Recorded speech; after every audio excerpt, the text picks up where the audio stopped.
Понимаю, сейчас немножко ситуация изменилась в лучшую сторону, в том плане, что лидеры крымских татар связались с руководством страны с тем, чтобы не допустить эскалации ситуации и предотвратить возможное кровопролитие.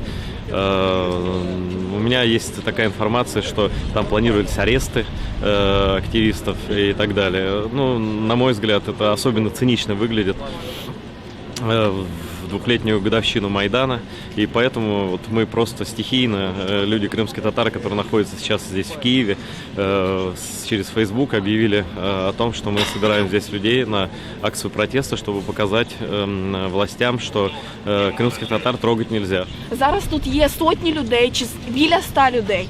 Через кілька годин тут можуть бути тисячі людей. Ви це маєте розуміти.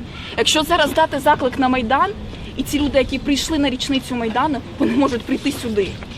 Тому з цим треба швидко розбиратися, не просто робити короткі кроки.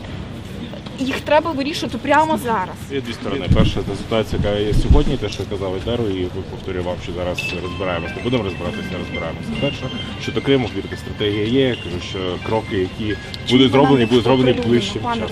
Давайте ми таким чином зробимо. Зараз, справді, треба займатися тим, що відбувається. Але я прошу вас вийти на зв'язок, щоб ми в понеділок проговорили по довшим крокам. Пригнан спецназ, который пытается физически оттеснить людей, прикладами бьют и так далее. А среди наших патриотов там в том числе и женщины уже есть. Ситуация напряженная, это в любую секунду может быть кровопролитие.